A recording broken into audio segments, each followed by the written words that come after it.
1765 ईस्वी में east India company ने बंगाल, बिहार एवं उड़ीसा पर दीवानी अधिकार प्राप्त कर लिए। इन क्षेत्रों से इनको भू राजस्व वसूलने का अधिकार मिल गया। अब कंपनी को अधिक से अधिक पैसा कमाने की एक लालसा जागृत हुई और इसलिए उसने नए राज्यों पर अधिकार जमाने की कोशिश की और इस अधिकार जमाने के लिए उनको एक अच्छा प्रशासन चाहिए था, अच्छी सेना चाहिए थी, युद्ध में खर्च के लिए पैसे चाहिए थे।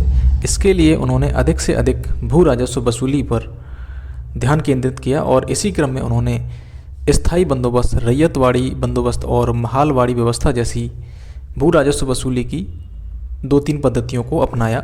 इन्हीं पद्धतियों को हम आधुनिक भारत के इतिहास की इस 8वीं क्लास के माध्यम से जानेंगे। नमस्कार, मेरा नाम है सचिन और आप देख रहे हैं इंडो जीएस क्लासेस। तो चलिए हम इस टॉपिक की शुरुआत करते हैं। दरअसल शुरुआत में कंपनी ने जो मालगुजारी की जो पुरानी प्रणाली थी उसको ही जारी रखा, लेकिन इससे सरकार को या कंपनी को ज़्यादा आय नहीं हो रही थी, इसलिए उन्होंने भू राजस्व की जो राशि थी उसको बार बार बढ़ाया और इसी क्रम में वो स्थायी बंदोबस्त जैसी नीति को भी लेकर आए। लेकिन सबसे पहले 1772 में वॉरेन हेस्टिंग्स जो बंगाल का गवर्नर जनरल था, इसने इजारेदारी व्यवस्था को लागू किया। इस व्यवस्था में होता क्या था कि भू राजस्व वसूलने के लिए 5 वर्ष का ठेका दे दिया जाता था और जो व्यक्ति सबसे ज़्यादा बोली लगाएगा उसको ही ठेका दिया जाता था। लेकिन 1770 में इस भू राजस्व में जो अवधि होती थी ठेके की, उसको 1 वर्ष कर दिया गया। इजारेदारी व्यवस्था असफल रही क्योंकि इससे ब्रिटिश कंपनी को बहुत ज़्यादा लाभ नहीं हुआ, बहुत ज़्यादा रेवेन्यू जनरेट नहीं कर पाए वो लोग। लगान अनिश्चित थी, कब कितना लगान मिलेगा ये पता नहीं था। दूसरी बात ये थी कि इजारेदार जो थे जिन्होंने ठेका लिया था, उन्होंने कोई भी भूमि सुधारों पर बल नहीं दिया तथा किसानों से बहुत ज़्यादा राजस्व की वसूली करी। उसके बाद कॉर्नवालिस गवर्नर जनरल बनता है और उसने स्थायी बंदोबस्त को अपनाया। यह एक भू राजस्व की पद्धति है। इसमें हम इसको जमींदारी व्यवस्था के नाम से भी जानते हैं। स्थायी बंदोबस्त को एक दूसरा नाम इस्तमरारी बंदोबस्त के नाम से भी जाना जाता है। दरअसल इसमें क्या व्यवस्था थी वो देखिए, ये है जमींदारी सिस्टम। इसमें एक जमींदार होता था, मिडिलमैन, ठीक है। ये मिडिलमैन क्या करता था कि किसानों से, फार्मर्स से रेवेन्यू लेता था अपने पास। फार्मर्स इसको दे देते मिडिलमैन को और ये जो जमींदार था ये जाकर इस रेवेन्यू को दे देता था कंपनी को और इस कार्य के बदले इसको कुछ हिस्सा रेवेन्यू में से दे दिया जाता था, ठीक है। यही व्यवस्था स्थायी बंदोबस्त के नाम से जानी जाती है।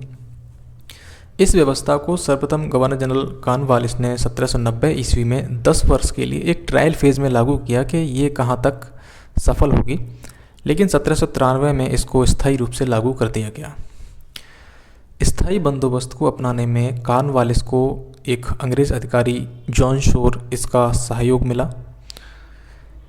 स्थायी बंदोबस्त व्यवस्था का जो सबसे पहले सुझाव जो दिया था वो फ्रांसिस ने दिया था। दरअसल फ्रांसिस वॉरेन हेस्टिंग्स की कार्यकारिणी में ही एक सदस्य था, लेकिन उस टाइम इसकी इस बात को महत्व नहीं दिया गया था। कॉर्नवालिस ने बाद में इस बात को समझा और स्थायी बंदोबस्त को लागू किया। यह व्यवस्था ब्रिटिश भारत के लगभग 19% क्षेत्र पर, जिसमें बंगाल, बिहार, उड़ीसा, बनारस, उत्तरी कर्नाटक के एरियाज थे। स्थायी बंदोबस्त की कुछ हम विशेषताएं जान लेते हैं। तो देखिए, इसमें जो जमींदार वर्ग था, जो बिचौलिया वर्ग था, उसको भूमि का मालिक बना दिया। सारी भूमि किसकी? जमींदार की। किसानों का भूमि पर अधिकार नहीं था और जमींदार जो थे उनकी जो भूमि पर अधिकार था वो पैतृक था और ये अधिकार तभी तक था जब तक आप टाइम टू टाइम अंग्रेज़ सरकार को रेवेन्यू देते रहें। जमींदार जो थे भूमि को खरीद एवं बेच सकते थे, जमींदार जो होते थे।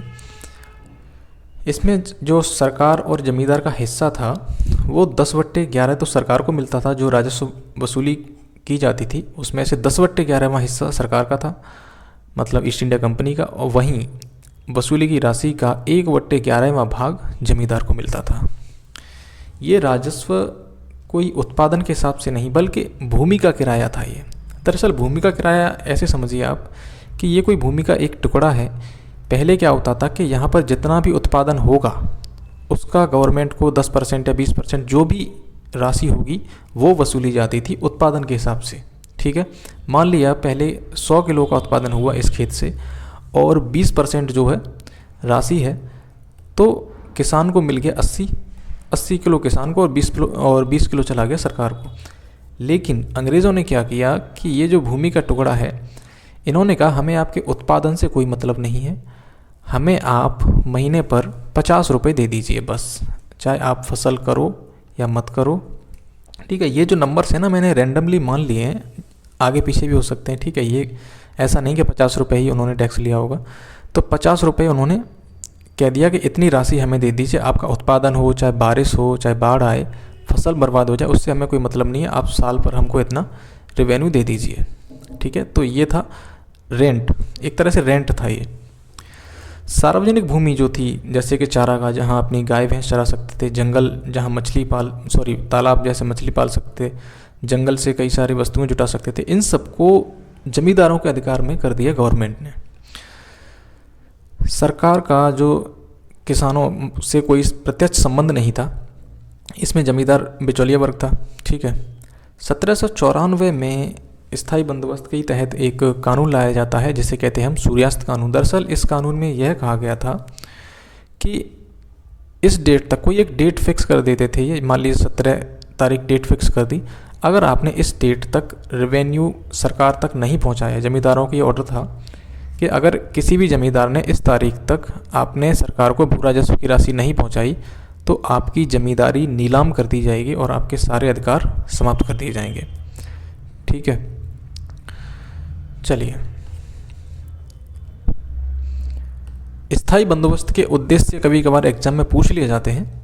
तो देखिए, इसका एक उद्देश्य था भू राजस्व की अधिकतम एवं स्थायी राशि प्राप्त करना, क्योंकि इसमें क्या था, भू राजस्व एक तो बहुत ज़्यादा रेट था उसका, सेकंड ये स्थायी राशि प्राप्त हो जाती थी इनको, जमींदारों से ये स्थायी राशि प्राप्त कर लेते थे। कंपनी की लूट खसोट का थोड़ा सा हिस्सा, दरअसल इन्होंने क्या किया कि इंडिया में अगर शासन करना है तो यहाँ पर अपना एक समर्थक वर्ग बनाना पड़ेगा। समर्थक वर्ग बनाने के लिए इन्होंने क्या किया, अपनी जो लूट खसोट थी भू राजस्व के माध्यम से और अन्य माध्यमों से, उसमें से थोड़ा सा हिस्सा जमींदारों को देना स्टार्ट कर दिया और जमींदार इनकी बात मानने लगे अंग्रेज़ों की। आप देखोगे कि कई सारे विद्रोहों में जमींदारों ने अंग्रेज़ों का साथ भी दिया था। तीसरा जो उद्देश्य था स्थायी बंदोबस्त को अपनाने का, वो ये था कि राजस्व वसूली में जो प्रशासनिक कठिनाइयाँ होंगी उनसे बचा जा सके। दरअसल अंग्रेज़ इंडिया में नया नया शासन बना है और इंडिया में किस प्रकार से रेवेन्यू इकट्ठा किया जाता है इसकी भी जानकारी उनको नहीं थी, कोई अनुभव नहीं था इसका, तो इस चीज़ से भी बच सके वो उनकी कठिनाइयों से।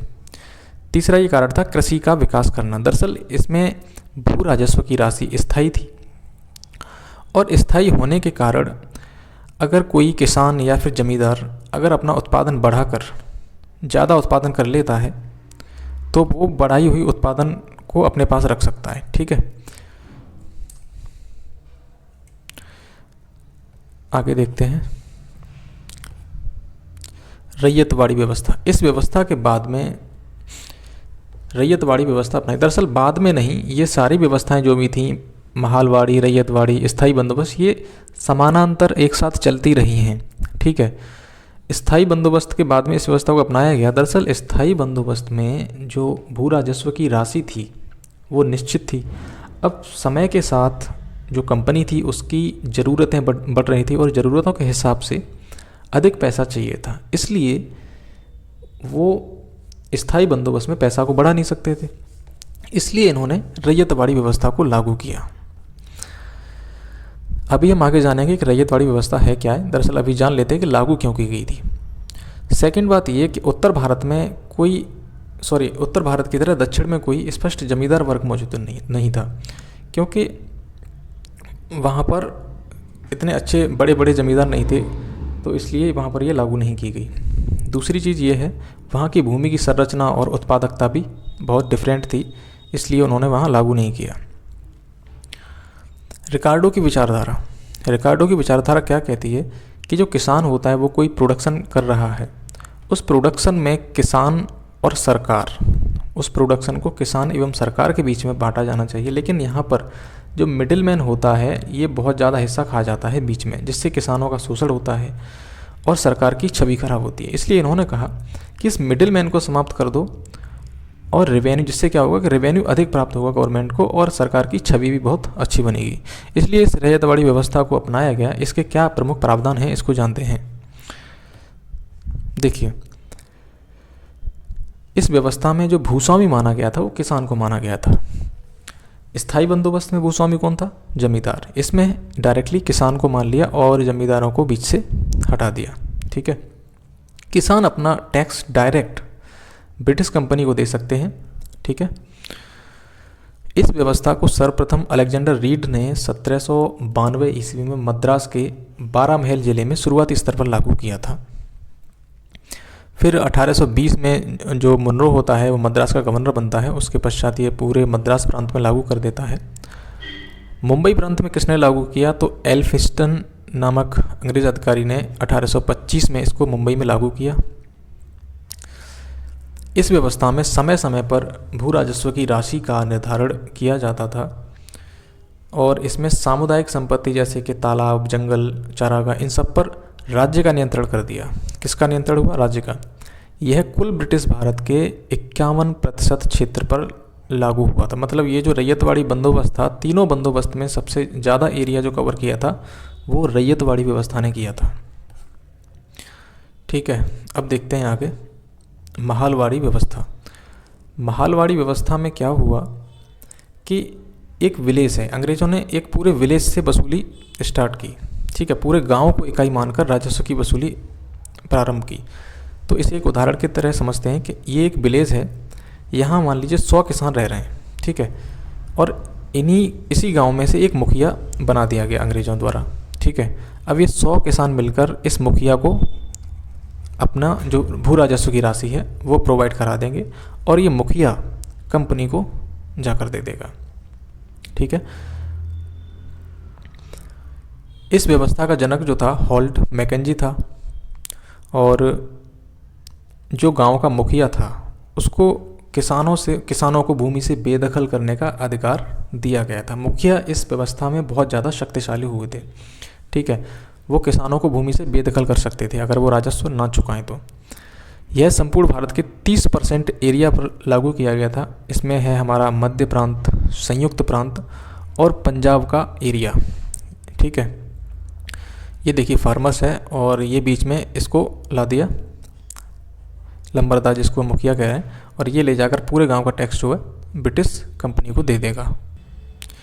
अब देखते हैं कौन सी जो भू राजस्व पद्धति थी कहाँ पर लागू हुई थी। देखिए, ये महालवाड़ी सिस्टम सबसे पहले क्या आया था? Permanent system. ये बंगाल, बिहार, उड़ीसा के एरिया में लागू किया गया था। ठीक है, फिर आता है रैयतवाड़ी। रैयतवाड़ी कहाँ कहाँ किया गया था? मद्रास एवं बम्बई का एरिया, ये जो एरिया थे। और महालवाड़ी सिस्टम पंजाब, यूपी, ये जो एरिया आ रहा है ना, यहाँ पर लागू किया गया था। वीडियो बने रहने के लिए बहुत बहुत धन्यवाद। तो हमने इस वीडियो में समझा कि ब्रिटिश भू राजस्व पद्धतियाँ कैसी थी। अब मिलते हैं हम नेक्स्ट वीडियो में, तब तक के लिए अपना ख्याल रखिए। धन्यवाद।